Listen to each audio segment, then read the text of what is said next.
Jeg veldig glad for å være her og for å snakke om den nye vergemålsloven, som da den viktigste komponenten i vergemålsreformen, som en stor, viktig velferdsreform i norsk rett, som da trådte i kraft 1. juli i år.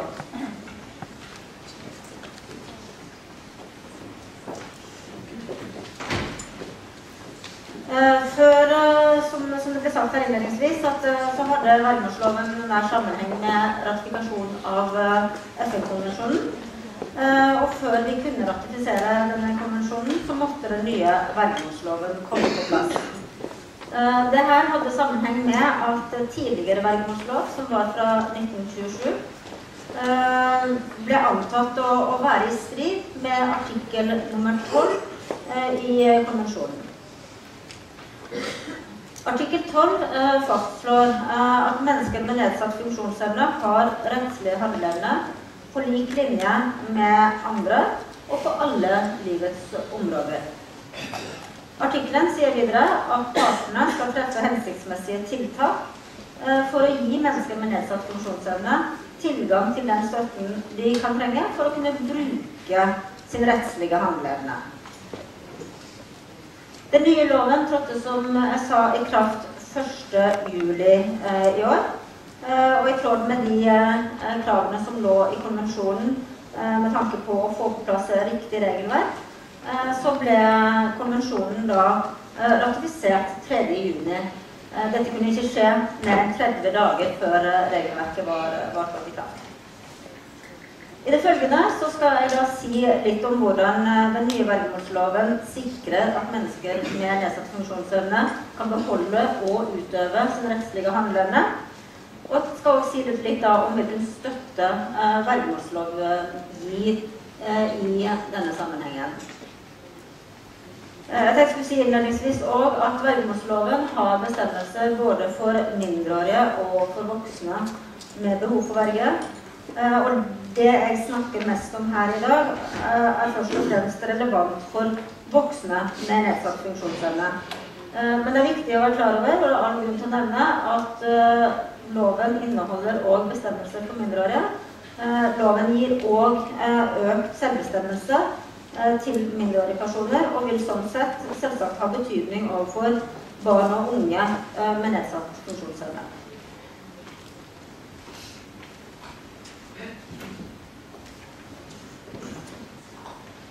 Aller først skal jeg si veldig kort om vergemålsmyndighetene. Konvensjonens artikkel 12 nummer 4 krever at beskyttelsestiltak som iverksettes skal gjennomgås jevnlig av kompetente, uavhengige og upartiske myndigheter eller rettsinstans. Ved ikrafttredelsen av den nye loven så ble ansvaret for vergemålssaker overført fra kommunene til staten ved fylkesmannen. I Norge så har vi hatt en lang tradisjon, mange hundre år, med kommunale overformynderi. Nå gikk vi bort fra dette. Vi har gått bort fra en ordning med politisk valgte overformyndere, og har lagt av behandlingen av vergemålssaker til et helt ordinært, uavhengig statlig forvaltningsorgan.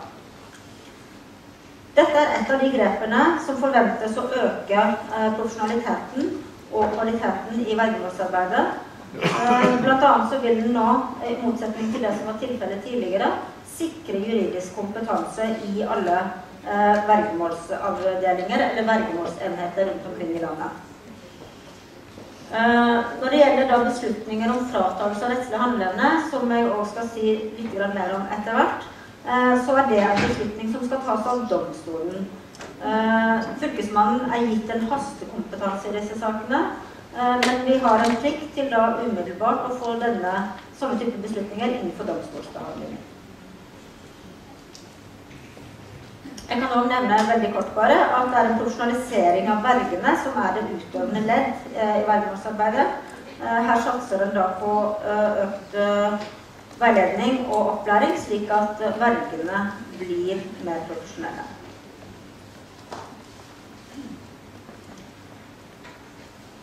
Et viktig trekk i ny vergemålslov da å styrke selvbestemmelsesretten ivareta hensyn til selvbestemmelsesretten i større grad enn tidligere for de personene som har behov for vergemål og som kommer inn under regelverket. Både vergen og vergemålsmyndighetene skal i større utstrekning enn det som var tilfellet tidligere høre den som er med vergemål, eller den som er antatt å være i behov for vergemål, og hvor vi iverksetter en sak. Og det settes opp en rekke krav i loven som skal forsøke å sikre at hensynet til selvbestemmelsesretten ivaretas.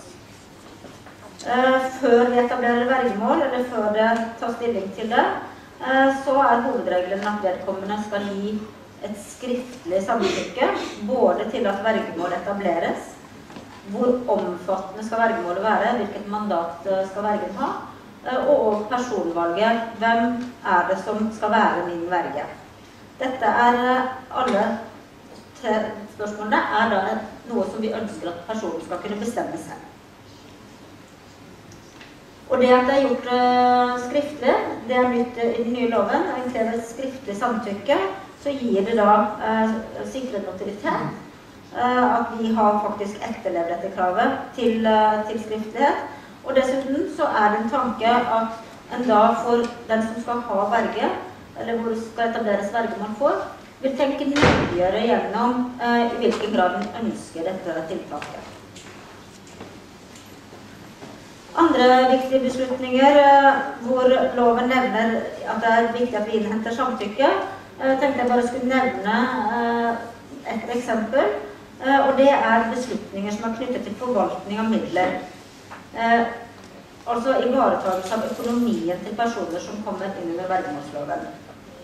Vergemålsmyndighetene forvalter midler for personer som er under vergemål eller som har verge. Altså vi forvalter midler for voksne personer i en offentlig forvaltning.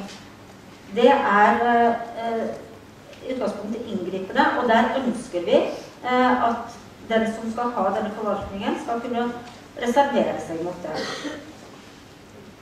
Hvis det er da personer som er fratatt rettslig handleevne, eller for alle de mindreårige som kommer inn under regelverket, så er det ikke noe samtykkekrav, men for de voksne med samtykkekompetanse, så kreves det spesifikt samtykke til forvaltningen. Krav til samtykke i vergemålssaker, det kan unnlates kun i 2 tilfeller. For det første så kan det unnlates i de tilfellene hvor vedkommende ikke er i stand til å forstå hva det innebærer at det etableres et vergemål. Det at vedkommende ikke er i stand til å forstå skal være dokumentert av lege eller av annen sakkyndig, og det er det som er vårt grunnlag for å ta stilling til samtykkekompetansen. Vi sier da at vedkommende mangler samtykkekompetanse i relasjon til at det etableres vergemål, eller i vergemålsspørsmål. Det er viktig å være klar over at dette trenger ikke å være de samme kravene til samtykkekompetansen i vergemålssaker som i en del andre tilfeller, for eksempel spørsmål knyttet til helsehjelp. For det andre så kan samtykke unnlates i de tilfellene hvor vi vurderer å frata rettslig handleevne. I disse sakene vil den da forlate den frivillige hjelpeordningen, og han går over til det som er mer påtvunget. Men selv om en da etablerer vergemål med fratagelse av rettslig handleevne, så skal en likevel søke å innhente personens synspunkter løpende i driften av vergemålet for å forsøke å sikre at den vet hva vedkommende selv ønsker. Det er også et skjerpet krav til vergene når det gjelder å respektere ønskene til den som er under vergemål. Vergemålsloven sier nå i klartekst at vergen skal høre den han eller hun er verge for, før det tas på beslutninger på vegne av vedkommende.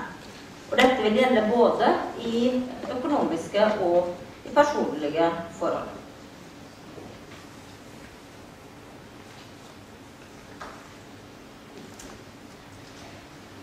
Nye vergemålsformer for voksne. Vi går fra umyndiggjøring og frivillig hjelpevergemål til et individtilpasset vergemål. Og dette på en måte kjernen av det som var grunnen til at vi måtte vente til vergemålsloven kom, før vi kunne ratifisere konvensjonen. For i artikkel 12, nummer 4, så står det at vergemålsordninger skal være forholdsmessig og tilpasset vedkommendes omstendigheter.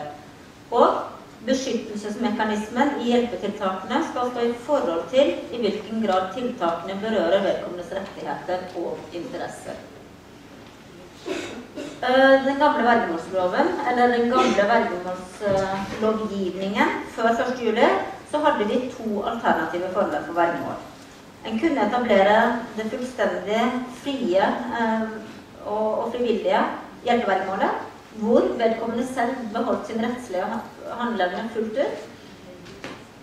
Eller på den andre siden så kunne en iverksette umyndiggjøring. Da ble den rettslige handleevnen fratatt fullt ut. Altså det var ganske langt mellom disse 2 ordningene, og det var ingenting imellom. Disse vergemålsformene ble da antatt å ikke tilfredsstille konvensjonens krav om individtilpasning og forholdsmessighet. I praksis så var det sånn, i hvert fall de siste 20-30 årene, at umyndiggjøring knapt ble brukt i norsk rett. Det ble ansett som alt for inngripende, og i tillegg svært stigmatiserende for den som ble umyndiggjort. Og det på ingen måte noe mål for myndighetene å umyndiggjøre så mange som mulig. Det viktig å si. Samtidig det også det at dette instituttet ikke ble brukt, så dårlig det enn var, førte også til, hadde noen negative konsekvenser. For det første så var det enkelte personer som helt åpenbart hadde behov for beskyttelsestiltak, som ikke fikk den hjelpen de trengte. Og for det andre så ble den frivillige hjelpevergeordningen i enkelte tilfeller, står det her, jeg tror i ganske mange tilfeller, så ble den praktisert på en annen måte enn det var hjemmel til. En lot som om den på en måte fratok rettslig handleevne. Det var det ikke grunnlag for i loven, men i praksis så ble det en sånn snikumyndiggjøring.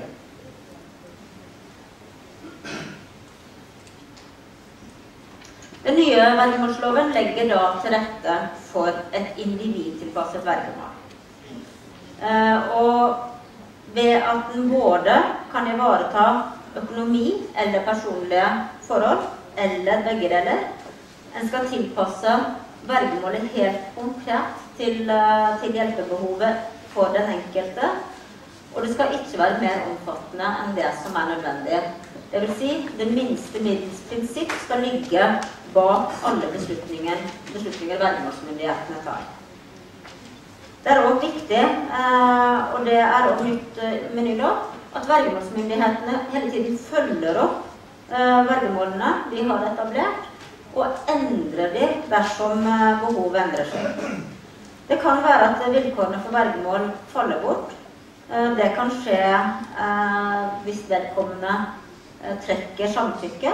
Det kan være at behovet ikke lenger til stede, eller det kan være at behovet endrer seg, sånn at den må justere vergemålet opp eller ned. Hvis vedkommende trekker samtykke, så skal det vergemålet oppheves, og det samme dersom behovet bortfaller. Dersom vergemålsmyndigheten mener at det fortsatt behov, og personen trekker sitt samtykke tilbake, så må vi som vergemålsmyndighet vurdere om vi skal gå til domstolen med sak om fratagelse av rettslig handleevne. Og det da det som har erstattet den tidligere umyndiggjøringen. Det fortsatt mulig etter norsk rett å frata en person rettslig handleevne, men vi har fått et mye mer finmasket system. En trenger ikke lenger å frata rettslig handleevne fullt ut. Det knapt nok mulig på den måten en nå har innrettet seg, men en kan frata rettslig handleevne delvis. Da må vi vurdere hvilket beskyttelsesbehov som foreligger, og tilpasse vergemålet ut fra dette. I økonomiske forhold så kan en frata rettslig handleevne delvis, Det kan for eksempel begrenses til bestemte eiendeler, bestemte typer disposisjoner, for eksempel frata da om disposisjonsrett over konti, eller frata muligheten til å oppta gjeld. En kan også frata rettshandlerne totalt de økonomiske forhold. For det personlige området derimot, så kan en kun frata rettshandlerne på bestemte områder. Og det der det skiller seg litt fra den tidligere umyndiggjøringen, der hadde ikke den begrensningen. Både i det ordinære vergemål og ved vergemål med fratagelse av rettslige handlerne, så er det viktig å være klar over at en ikke kan regulere svært personlige forhold. Svært personlige interesser. De kan ikke fratas en person og kan ikke legges til en verge. Dette vil typisk dreie seg om spørsmål som kompetanse til å stemme ved valg, samtykke til donasjon av organer, inngå ekteskap, erkjenne farskap, samtykke til tvang. Disse spørsmålene kan en ikke delegere til en verge eller frata en person retten til å gjøre. I hvert fall ikke gjennom vergemålsloven. I tillegg er det også viktig å være klar over at selv om en fratar rettslige handlevne, så beholder en resthandlevne. Den er omtrent på samme nivå som mindreårige sine rettigheter. Du kan ta arbeid, du kan si opp et arbeidsavtale, og du kan foreta disposisjoner som er vanlige i en husholdning. Jeg skal nevne kort at loven og tilrettelegger for private alternativer til vergemål. Det er for å sikre selvbestemmelsesretten også fremover i tid, etter at du selv ikke er i stand til å si noe om hvordan du ønsker beskyttelsen innrettet. Og da er det særlig dette med fremtidsfullmakt som er aktuelt. I tillegg så har vi også fått en legalfullmakt som gir nærstående rett til å representere en person som ellers ville kunne fått et vergemål. For å kunne etablere en fremtidsfullmakt så må en være myndig, og en må forstå innholdet av det å gi en fremtidsfullmakt. Dette tilsier jo at enkelte personer med nedsatt funksjonsevne aldri ville kunne ha adgangen til å lage en fremtidsfullmakt. Men for alle de som vil ha muligheten til å forstå, så er dette et godt alternativ til det å få en offentlig verge. Oppsummering. Med ny vergemålslov og ratifisering av CRPD, så har vi fått et regelverk som legger til rette for at personer med nedsatt funksjonsevne beholder sin rettslige handleevne. Og vi har lagt til rette for at det finnes ordninger som sikrer at den får nødvendig og hensiktsmessig støtte til å bruke denne rettslige handleevnen. Så er det opp til blant annet meg, altså vergemålsmyndigheten og vergene, å sørge for at dette blir etterlevd i praksis, og at det fungerer da etter hensikten. Jeg tror jeg ikke rekker mer, så tusen takk for meg.